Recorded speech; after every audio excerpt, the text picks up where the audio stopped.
함께 신음하는 성령님이다 라는 제목으로 말씀을 나누고자 합니다. 요즘은 무통분만을 한다고 합니다. 제가 아이를 안 낳아서 잘 모르지만요.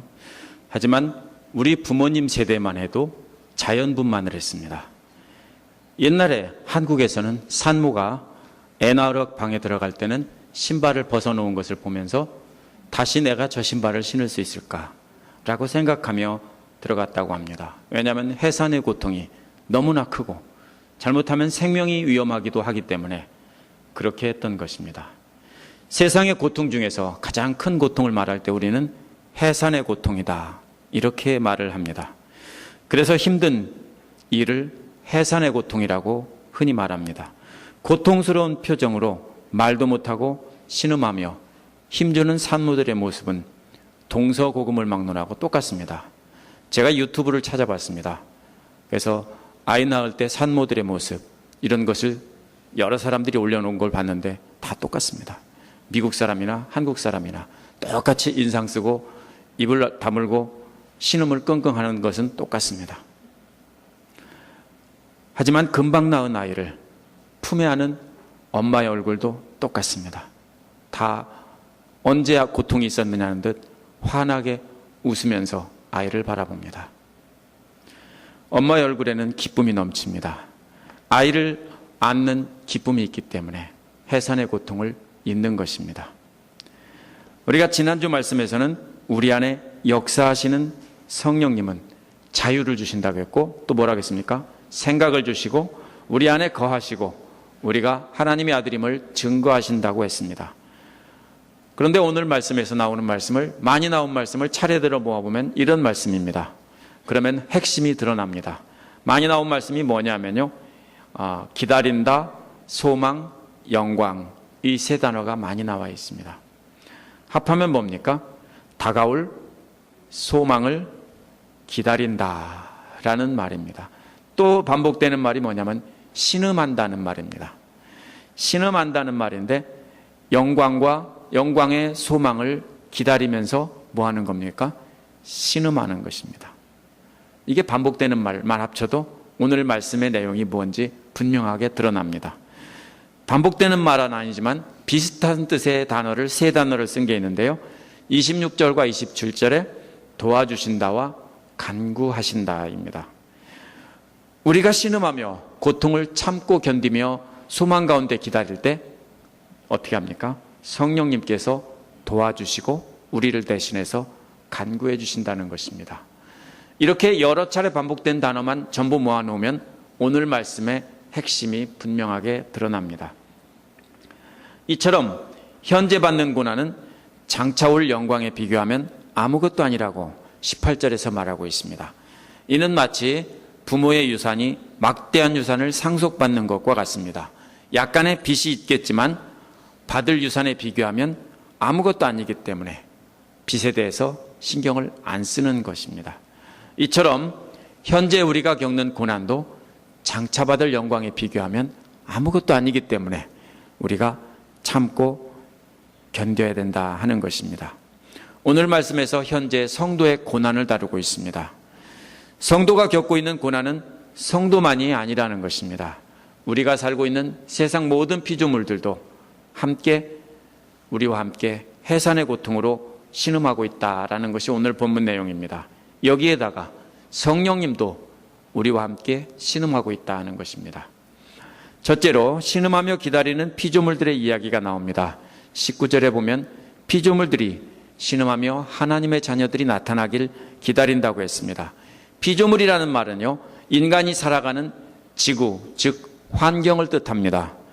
아담과 하와가 범죄했을 때 그들이 살던 땅이 저주를 받았다고 했습니다. 저주받은 땅도 신음을 하면서 뭡니까? 하나님의 아들이 나타나기를 기다린다는 것입니다.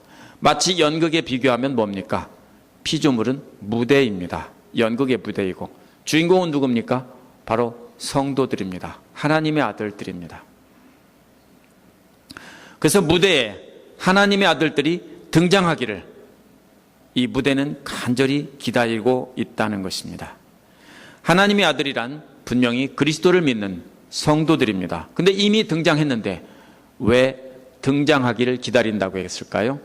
이것은 우리가 장차 변화돼서 새로운 몸을 입고 예수 그리스도와 같은 영광된 모습으로 드러날 때를, 영광을 입을 때를 기다린다는 뜻입니다.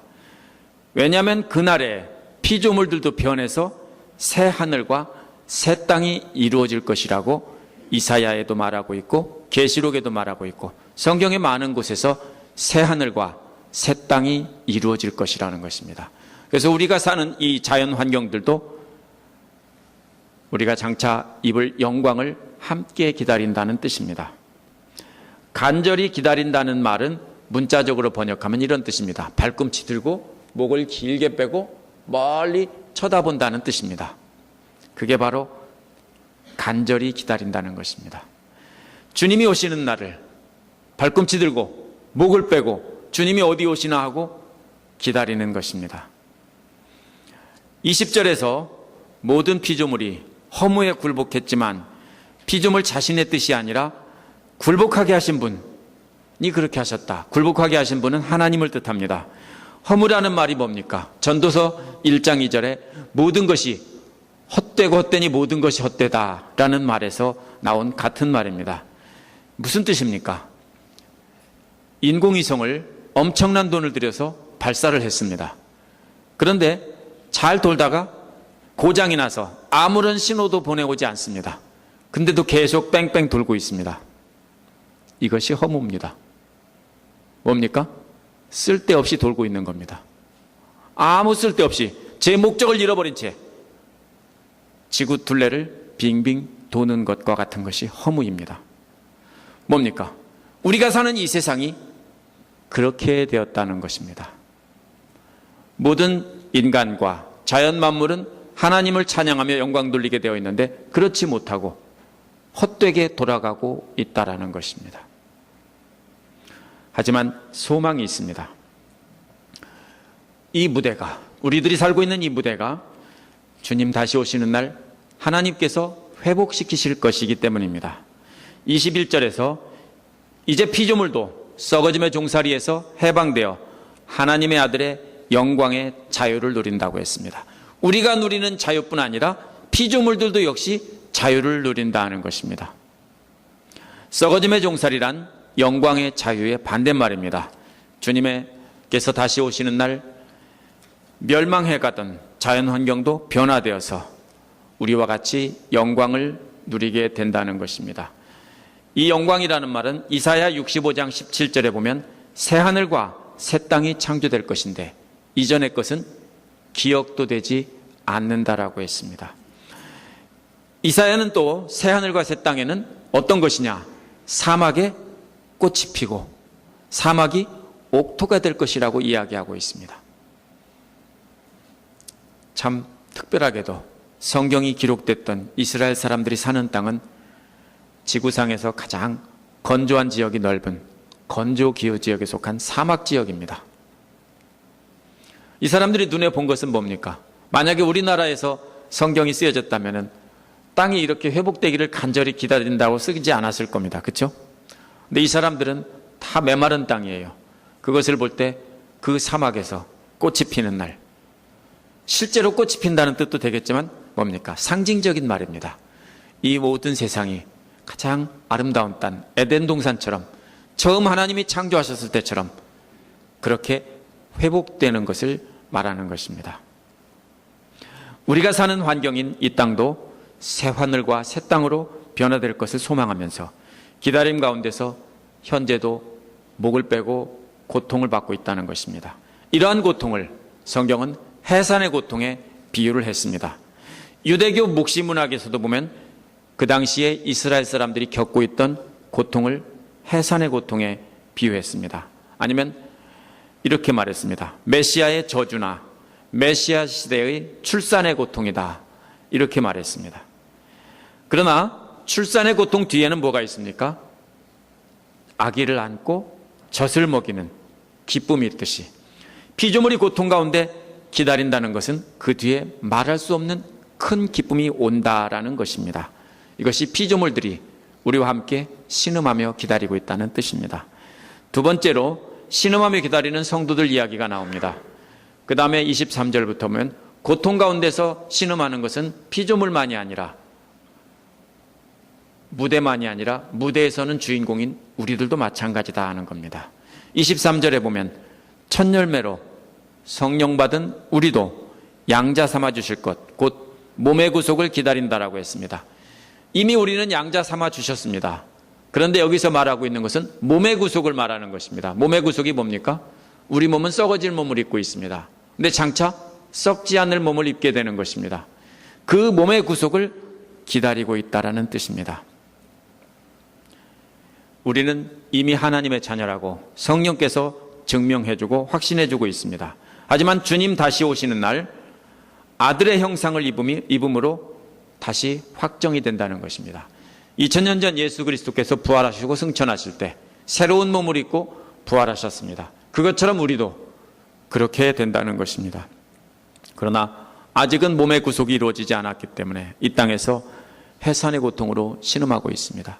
어떤 이들은 암으로 신음하고 있고 암으로 죽어가기도 하고 여러 가지 질병으로 고통을 겪기도 하고 이가 아파서 고생하기도 하고 다들 몸은 이복희 집사님은 뼈마디마디가 이렇게 굳어서 아프고 고통받고 있고 우리 몸은 이렇게 지금 해산의 고통으로 아담의 범죄로 말미암아 이런 어려움을 겪고 있습니다.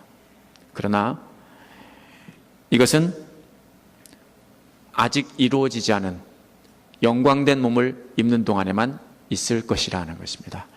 그러므로 우리는 해산의 고통을 고통보다는 무엇을 생각하면서 참습니까? 기쁨을 생각하며 영광을 생각하며 참아야 되는 것입니다. 24절에 보면 이러한 소망으로 우리는 이미 구원을 받았다라고 했습니다. 우리가 소망하는 것은 눈에 안 보인다는 겁니다. 소망이라는 게 뭡니까? 눈에 이미 보이면 소망이 아닙니다.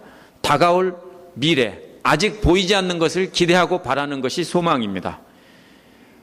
소망이란 뜻은 보이지 않는 것을 아까 나온 대로 발꿈치 들고 목을 빼고 쳐다보는 것이 소망이기 때문입니다. 제가 적절한 비유를 찾지 못해서 제 비유를 들겠습니다. 양해해 주시기 바랍니다. 제가 PhD 학위 받기 전에 학위 받는 것을 소망했던 것과 같습니다. 받기 전에는 제가 학위 받는다는 것을 졸업하고 학위 받는다는 것을 확실히 알지 못했습니다. 논문 계획서가 통과되었을 때 오랄 퀄리파잉을 마치고 논문 계획서가 통과되었을 때 이미 학교에서는 확정된 것입니다.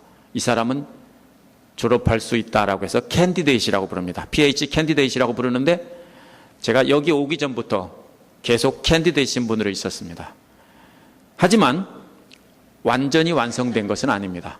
학교에서는 캔디데이트라는 말은 안 될 수도 있다는 뜻입니다. 그렇죠? 어떻게 하면 학위를 받습니까?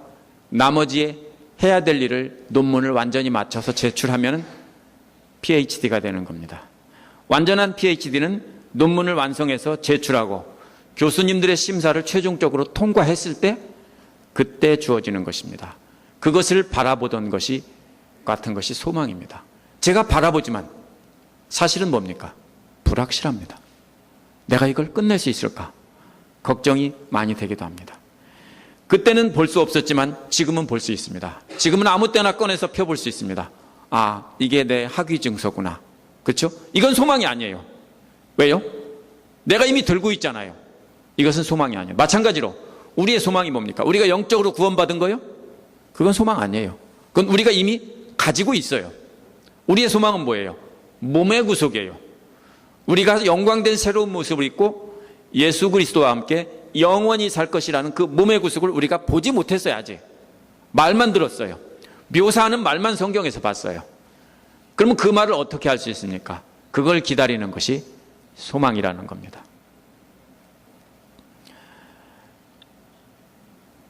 우리도 마치 이 프로스펙터스가 통과되고 학위 받을 예정자 목록에 있는 것과 같습니다. 목록에만 있습니다.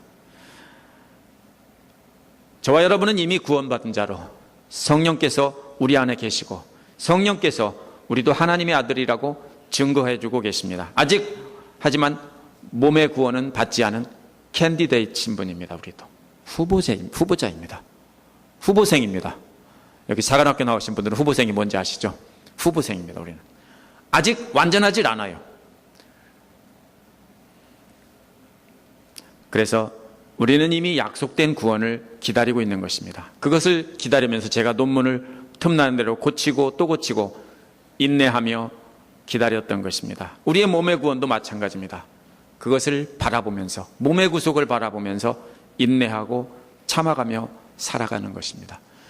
그런데 잘못하면 우리는 열정을 잃어버리기 쉽습니다. 열정을 잃어버린 채 인내를 한다면 뭡니까? 무관심과 포기로 가기 쉽습니다. 제가 논문을 위한 연구를 다 끝내고 논문 초안도 웬만큼 끝난 상태에서 이 교회에 왔기 때문에 내가 두세 달만 집중하면 끝낼 수 있을 것이다, 그렇게 생각하고 왔습니다. 그런데 2년간 아무런 진척이 없었습니다. 왜냐하면 눈앞에 설교해야 될 것과 신방하고 목회하는 일이 눈앞에 있기 때문에 도저히 제가 그것을 할 시간이 없었어요. 그렇게 해서 2년 동안 끌다가 무슨 생각을 했냐면요, 둘 중에 하나를 포기해야 되겠구나. 목회를 포기하든지 공부를 포기하든지, 제가 이런 생각을 했습니다. 그러다가 작년 말경에 정말로 독한 마음을 먹고 잠을 안 자가면서 인내하면서 논문을 마쳤습니다. 이제 와서 깨달은 게 뭐냐면요, PhD 하기는 열망만 있다고 되는 것이 아니라 누가 받는 겁니까? 인내하는 사람이 받는 것이다. 똑똑한 사람이 받는 것이 아니라 인내하는 사람이 받는 것이다 라는 생각이 듭니다. 우리의 구원도 똑같습니다. 이 땅에서 살아가는 동안 참고 견디는 것이 쉽지 않습니다. 어쩌면은 잘 보이지도 않는 것을 어떻게 소망하고 기다리냐면서 미리 포기한 분들도 많이 있을 겁니다.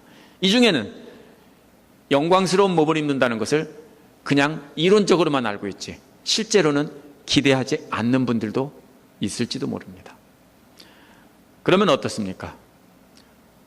이 세상의 삶이 고통스럽기만 하고 아무것도 아닙니다. 마치 뭡니까? 죽은 아이를 낳는 것과 똑같습니다. 고통은 죽게 했는데 뭐가 있어요? 그 뒤에 아무것도 없다면, 여러분이 이 땅에서 사는데 죽도록 고생을 했는데 그 뒤에 아무것도 없다면 우리는 뭡니까? 사산한 산모와 똑같습니다.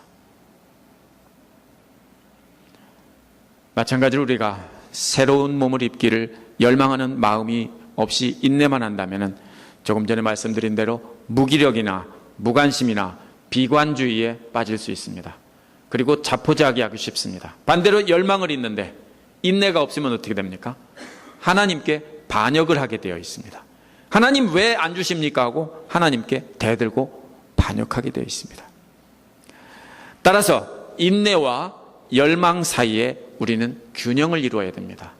이것이 우리가 마지막 날 주님 오시는 날을 기다리면서 인내로 살아가는 신음하는 우리가 취해야 할 태도입니다. 우리는 우리 몸의 구속을 간절히 바라면서 너무 힘들기 때문에 입에다 수건을 물고 끙끙거리면서 지금 힘을 주고 있습니다. 너무 아프고 힘들어서. 그렇지만 뭐가 있습니까? 기대가 있는 겁니다. 이것이 우리의 신음소리입니다. 그냥 아픔이 아니라 기대가 있는 신음소리라는 겁니다. 세 번째로는 신음하며 도우시는 성령님이 나옵니다. 26절에서 우리와 함께 신음하는 성령님이 우리 약함을 도우신다고 했습니다. 약함이라는 말은 성경에 뭐라고 나와 있습니까? 우리가 뭘 기도해야 될지 모르는 게 약함이라는 것입니다. 뭘 구합니까, 여러분? 내 자식 잘 되게 해달라고 하고, 돈 잘 벌게 해달라고 하고, 사업에서 대박 터지게 해달라고 기도하고, 우리가 늘 그렇게 기도했고 저도 그렇게 기도해왔습니다. 그렇죠? 그것은 뭡니까? 아직 성령께서 우리 안의 마음에 계시지 않았을 때이기 때문에, 마음속에 뭐가 더 큽니까?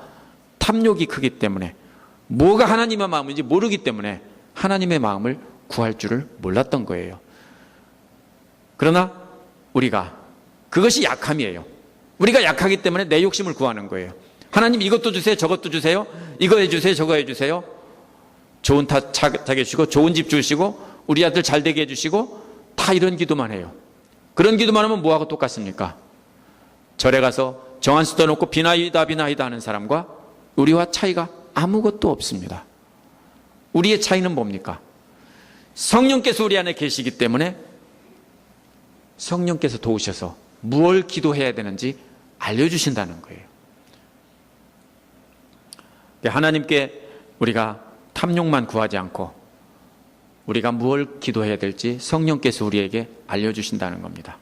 기도란 삼위일체를 체험하는 훈련입니다. 기도는 누구를 통해서 합니까? 우리가 항상 끝날 때 어떻게 하죠? 예수 그리스도 name, in Jesus name, 그렇죠? 예수 그리스도의 이름으로, 아들의 이름으로 하는데, 아들을 통해서 누구에 의해서 합니까? 성령님에 의해서 하나님께 나아가는 겁니다. 다시 한번 말씀드리겠습니다. 기도가 뭡니까? 아들을 통해서 성령님에 의해서 하나님께 나가는 겁니다. 우리가 나가는 게 아니라 누가 나갑니까? 성령님이 하나님 앞에 나가는 겁니다. 그렇죠? 아들을 통해서. 그것이 기도입니다. 따라서 우리가 기도한다는 것은 삼위일체를 체험하는 길입니다. 26절 끝부분에 나와 있는 간구한다라는 말은 문자적으로 그대로 직역하면 위로 다가간다는 말입니다. 다가간다는 말을 다시 분해하면 관역에 화살이 꽂힌다는 것인데요. 그러니까 위로 다가간다는 겁니다. 목표물에, 하늘에 있는 목표물에 명중시킨다는 말입니다. 뭡니까? 성령님의 호소가 뭡니까? 하늘 위로 상달돼서 하나님께 명중된다라는 뜻입니다. 그런데 말할 수 없는 탄식으로, 위 즉 하나님께 호소한다겠는데, 탄식이란 신음소리라는 뜻입니다. 언제 말도 못하고 신음을 합니까? 극단적인 고통일 때, 누가 갑자기 칼로 배를 쿡 찔렀을 때 거기 아프다고 소리 지릅니까? 대부분 어떻게 합니까? 그러죠. 그게 바로 말할 수 없는 탄식입니다. 말을 못해요. 소리를 지를 때는 이미 뭡니까? 덜 아플 때 소리 지르죠. 그렇죠? 조금 덜 아플 때는 아파 죽는다고 소리 꽥꽥 지르지만은 정말 아플 때는 아무 소리도 못 지릅니다. 그게 바로 뭡니까? 성령님께서 말할 수 없는 탄식으로 구하신다는 겁니다. 뭐 때문에요? 여러분들 때문에. 여러분들의 신음소리를 듣고 성령님께서 윽 하는 소리로 뭡니까? 탄식만 하고 계신다는 겁니다. 누구나 갑자기 극심한 고통이 오면 아무 말도 못하고 신음소리만 냅니다. 그 대표적인 예가 출산의 고통입니다. 산모가 아파 죽겠다고 쫑알쫑알 계속 떠들면은 아직 덜 아픈 거라고 하죠. 아파 죽겠다고 막 떠들고 막 욕도 해가고 막 그러면은 뭡니까? 아직 덜 아픈 거예요. 그죠?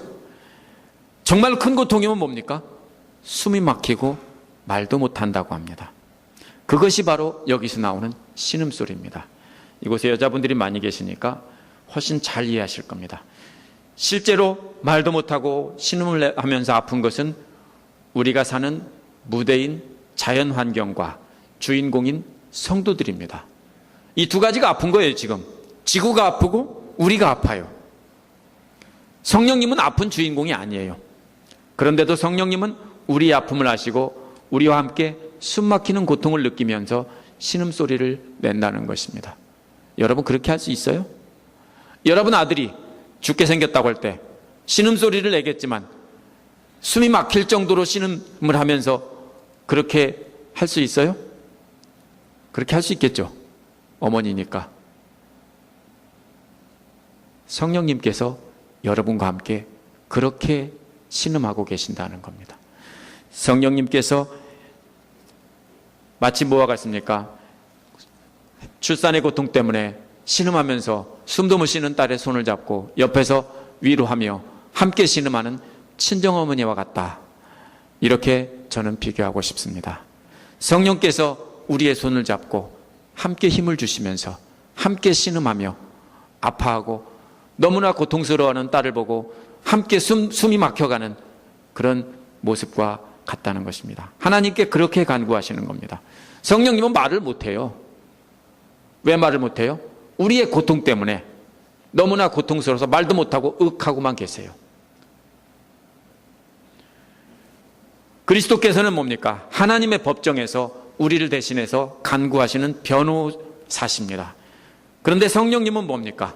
우리 마음의 무대에서 현재 변호하시는 변호사예요. 하나님께 우리 기도 제목을 알려주는 분이에요. 그래서 뭐라고 합니까? 보혜사라고 하는데요. 이 말은요, 파라클레토스라는 말이에요. 옆에서 간청해 준다라는 뜻이에요. 그런데 정말 감사한 것은 27절에 나옵니다. 제가 27절을 읽다 보면 정말 감사하지 않을 수 없습니다. 아무 말도 못하고 우리를 위해 신음소리만 내는 성령님의 생각을 하나님이 다 아신다고 했습니다. 왜 그렇습니까? 성령님의 마음이 곧 하나님의 마음이기 때문입니다. 하나님 아버지는 우리의 마음을 다 꿰뚫어 보고 계시고 뿐만 아니라 성령님의 마음도 신음소리만 듣고도 다 아신다는 것입니다. 지금 세 가지 신음소리를 들었습니다. 자연 환경의 신음소리와 성도들의 신음소리와 우리를 위해 간구하시는 성령님의 신음소리입니다. 이제 네 번째로 마지막 나와 있는 부분은 이 모든 것이 합력해서 하나님께서 선을 이루시게 한다는 내용입니다. 피조물과 성도들과 성령님의 신음소리를 다 들으시는 하나님께서 모든 것이 합력하여 선을 이루게 하신다는 것입니다. 그러므로 성령님께서 우리를 위해서 기도해 주시니까 나는 안 해도 된다가 아니고요, 나도 기도하고 나도 신음소리를 내고 성령님도 함께 신음소리 내면 합력하여 선을 이루는 것입니다. 물론 자연 만물이 사람처럼 신음할 수는 없죠. 그거는 그냥 비유로 그렇게 말한 것입니다. 선이라는 말이 뭡니까? 선이란 말은 하나님께서 우리를 통해 이루시기를 원하는 최종 목표를 말합니다. 다시 말하면 주님 오시는 날 구원을 받는 최종적인 구원, Final Salvation을 선이라고 합니다. 그것이 합력하여 선을 이룬다는 것입니다. 이러한 구원은 오직 누구에게만 주어진다고 했습니까? 성경에 나와 있습니다. 하나님을 사랑하는 자, 곧 그 뜻대로 부르심을 받은 자들에게만 한정이 됩니다. 어떤 사람들은, 어떤 신학자들은 모든 전체 인류를 다 구원하신다는 그런 주장을 합니다. 틀렸습니다. 하나님은 뭡니까? 분명히 여기 말하고 있습니다. 그 하나님을 사랑하는 자, 하나님을 사랑하는 자가 누굽니까? 그 뜻대로 부르심을 받은 자, 하나님의 부름을 받은 자, 바로 여러분들을 한정이 됩니다. 다른 사람들은 몸의 구원, 영광을 입지 못하는 것입니다. 이러한 사람들을 29절에 보면 하나님께서 미리 아신다고 했고 그 아들과 같은 형상을 미리 정하셨다고 했습니다. 미리 아신다는 말을 신학적인 용어로 예지라고 하고요, 미리 정하셨다는 말을 예정이라고 합니다. 그래서 예지와 예정이라고 합니다. 여기에서 보면은 그 장로교 5대 교리에 나오는 예지와 예정이 여기서 나오는 말입니다. 그 결과 많은 형제들 가운데서 맏아들이 되게 하셨다는 겁니다. 여기서 맏아들이 누굽니까? 1차적으로 바울이 말하는 맏아들이 누구인지를 알아야 우리가 이해할 수 있습니다. 이 맏아들은요, 현재 편지를 받는 로마 교회 안에 있는 유대인들입니다. 계속 로마서를 읽다 보면은 유대인과 이방인에게 줬다고 모든 학자들이 대부분 주장하지만 주의 깊게 제가 설명드리는 대로 읽다 보면 계속 간간히 등장하는 말이 뭡니까? 유대인에게 말하고 있다는 것입니다. 유대인들은 항상 자기들이 뭐라고 했습니까? 맏아들이라고 했습니다. 온 인류의 맏아들이고 자기들이 구원받는다고 했습니다. 그런데 바울은 여기서 뭡니까? 크리스찬들도 누가 맏아들입니까?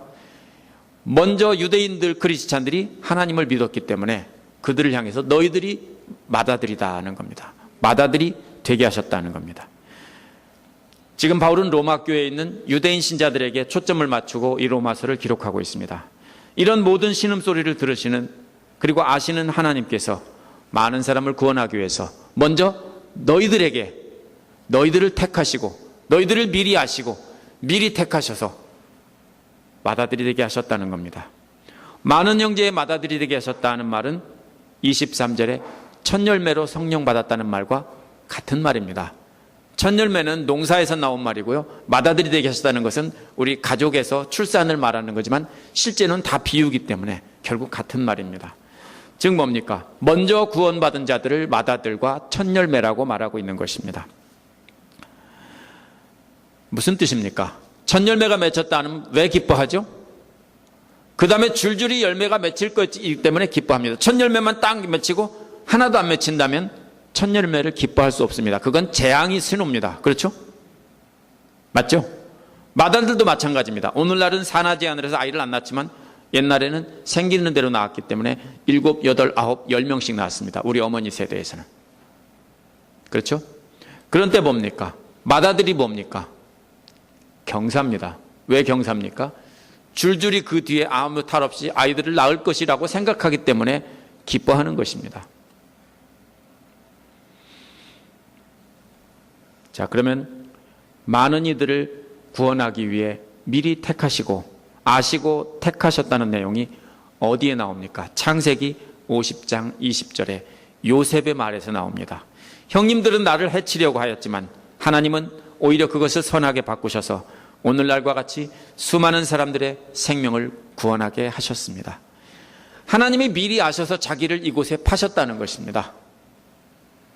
이처럼 하나님께서 미리 아시고 미리 예정하신 마다들을 부르셨습니다.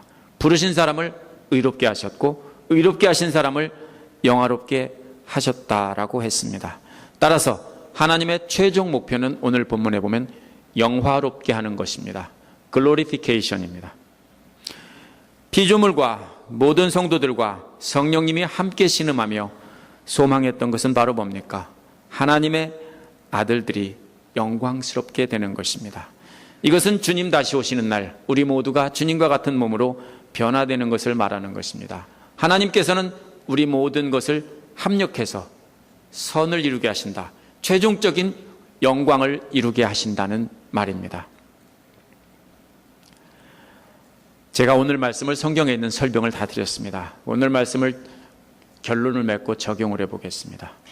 제가 아까 무엇에 비유했습니까? 우리가 현재 고통으로 기다리고 있는 것을 PhD 과정에서 신음하며 오랫동안 공부하는 것에 비유했습니다. 사실 고통스러운 일입니다. 해본 분들은 알지만 정말로 고통스러운 일입니다. 그런데 그걸 참는 이유가 뭡니까? 영광스러운 학위를 받는 것입니다. 10달 동안 임신한 임산부가 왜 참습니까? 어떤 사람들은 계속 굽고 있는 사람도 있어요. 아무것도 못 먹고 계속 토하고. 그죠? 근데 왜 참습니까? 그리고 왜 또 나요? 그죠? 10달 동안 계속 굽고 있다가 밥도 못 먹고 그렇게 하고 있다가 그 다음에 조금 자라면 또 낳습니다. 왜 그렇습니까? 무엇 때문입니까? 그 뒤에 아이를 낳는 기쁨, 자녀를 얻는 기쁨이 있기 때문에 그런 것입니다. 이처럼 여러분을 미리 아시고 미리 택하시고 자녀를 삼아주셔서 여러분을 영화롭게 하셔서 첫 열매가 되게 하셨습니다. 하지만 우리는 첫 열매고 맏아들일 뿐입니다. 이 얘기는 무슨 뜻입니까? 우리를 통해서 더 많은 사람들을 영화롭게 하려는 것입니다. 이것이 하나님의 뜻입니다. 성도들이 무대인, 우리의 무대인 이 세상도 세계도 다 같이 신음하는 것은 누가 등장하길 바라는 겁니까? 새로운 영광스러운 몸을 입은 하나님의 아들들이 등장하기를 기다리고 있다는 것입니다. 마치 산모가 고통 끝에 아기를 안고 기뻐하는 것과 같은 영광과 기쁨이고요. 오랫동안 공부하다가 공부를 마친 뒤 학위를 받는 사람과 같은 기쁨입니다. 이것이 우리가 장차 받을 영광의 기쁨입니다. 오늘 말씀을 통해서 보면 성령께서 우리와 함께 말 못할 고통을 느끼시며 신음으로 하나님께 간구하신다는 것이 분명합니다. 하나님은 또 어떻게 한다겠습니까? 성령님의 신음소리, 말도 못하시는 신음소리까지 뭡니까? 다 하신다는 겁니다. 신음소리에 담긴 뜻까지 다 하신다는 것이 분명합니다. 그렇다면 여러분의 신음소리는 단순한 고통의 소리가 아닙니다. 영광을 기대하며 목을 빼고 바라보는 신음소리입니다. 여러분이 하나님의 자녀로 육신을 갖고 이 땅을 살아가면서 겪는 어려움이 뭡니까? 무엇이 됐든 간에 낙심하지 마시기 바랍니다. 낙심되고 좌절될 때가 있을 겁니다. 엎친 데 덮치고 또 코까지 깨지는 그런 상황이 여러분 가운데 많이 있을 줄 압니다. 하지만 낙심하지 마시기 바랍니다. 참고 견디시기 바랍니다. 왜요? 영광의 날, 그날이 있기 때문에 그 기쁨을 바라보면서 참고 견디시기 바랍니다. 미국의 고등학생들이 흔히 어떤 일을 하냐면요, 첫 번째 차를 살 때 자신들이 일을 해서 차는데 아주 썩어빠진 똥차를 삽니다. 한 학생이 열심히 일을 했습니다. 학교 갔다 와서 틈나는 대로 파트타임 잡을 가지고 일을 해서 돈을 모으는데 돈을 모으고 쓰지도 못하고 계속 모읍니다. 고통스럽겠죠. 사고 싶은 것도 있는데 다 참고 모읍니다. 왜 모읍니까? 똥차지만 얼마 안 가면 자신의 첫 차를 갖게 될 것이다. 그 소망을 가지고 계속 인내하며 사는 것입니다. 마찬가지입니다. 우리도 기대를 갖고 인내 가운데서 사시길 바랍니다. 이 인내는 도박으로 돈 다 잃고서 돈 없다고 고생하면서 인내하고 사는 그런 인내가 아닙니다. 첫 열매로 더 많은 열매를 맺히게 하기 위해서 참고 인내하는 인내입니다. 여러분이 믿음으로 서기 전에는 사실 인내가 별로 필요 없습니다. 하고 싶은 대로 하면 되는데 믿음으로 서고 보면 항상 인내해야 될 일이 생깁니다. 성질대로 한번 해붙이고 싶은데 해붙일 수가 없습니다. 여러분이 첫 열매입니다. 여러분을 통해서 더 많은 열매가 맺히기를 소망하셔야 됩니다. 그런 소망이 없으면 여러분은 구원의 확신이 없는 사람입니다. 아주 간단합니다. 아직도 세상에 마음을 두고 사는 것이고 그게 과연 있을까? 의심하는 사람입니다. 만약 여러분 마음에 천국의 소망이 확실히 있다면 여러분도 다른 사람도 함께 구원하기를 간절히 소망해야 됩니다. 저는 제가 우리 가족의 첫 열매입니다. 제가 예수 믿고 제 막내 동생이 목사가 됐습니다. 그것도 벌써 십몇 년이 흘렀습니다. 목사가 된 지. 제 아내도 제 처가의 첫 열매입니다. 처음에 결혼해서 아무도 믿지 않는 처가에 가서 어지간히 구박을 받았습니다. 술도 안 먹으니까 저것도 남자냐, 병신, 쪼다, 별의별 소리 다 들어가면서 처가에 갔습니다. 첫 열매입니다. 둘 다. 그런데 뭡니까? 지금은 다 우리를 통해서 예수를 믿고 구원받게 됐습니다. 여러분 가족을 돌아보시기 바랍니다. 여러분도 첫 열매인 분들이 있을 것입니다.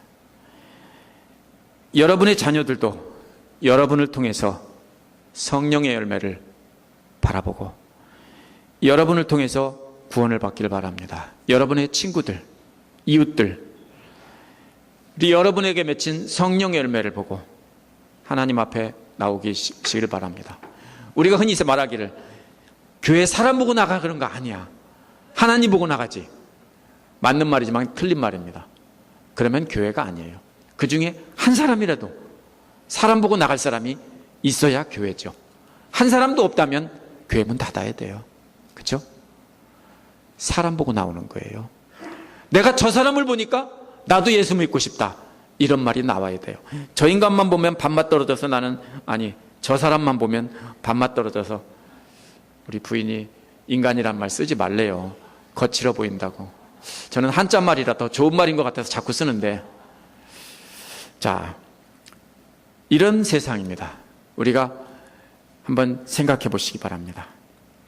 사람 보고 믿는 겁니다. 여러분을 보고, 여러분의 인내를 보고 사람들이 하나님 앞에 나옵니다. 여러분의 인내는 바로 하나님을 사랑하고 이웃을 사랑하고 내 몸과 같이 사랑하는 명령을 실천하기 위해서 하는 인내입니다. 그러면 어떤 인내인지 어떤 신음인지 알겠죠. 화가 나도 아이를 낳는 사람처럼 입에 수건을 꽉 물고 애 낳는 심정으로 참으셔야 됩니다. 속에서 화가 치밀어서 한마디 해주고 싶을 때 수건을 꽉 물고 신음소리만 내시기 바랍니다. 직접 말로 하지 마세요. 여러분이 만약에 말을 못한다면 절대 싸울 일이 없습니다. 강 집사님 부부와 함께 뉴올리언즈 신학교에 이렇게 다녀왔습니다. 김민영 집사님과 함께 주일날. 근데 오는데 강 집사님이 그랬습니다. 영어를 못해서 처음에 의사소통을 못할 때는 싸울 일이 없었대요. 싸우고 싶어도 표현이 안 돼서 싸우지를 못했대요. 사전 찾아가면서 싸우고 싶은데 못 싸우셨대요. 맞죠? 뭐 때문에 싸웁니까? 뭐 때문에 화가 납니까? 다 말이에요, 말. 강아지하고 왜 안 싸우고 강아지를 왜 예쁘다고 하냐면 말 못하니까 그래요. 제가 전번에 얘기했죠. 강아지가 말하면요, 강아지하고도 대판 싸워요. 강아지 안 키울 거예요. 아마 아무도 안 키울 겁니다. 욕하는 강아지를 누가 키워요?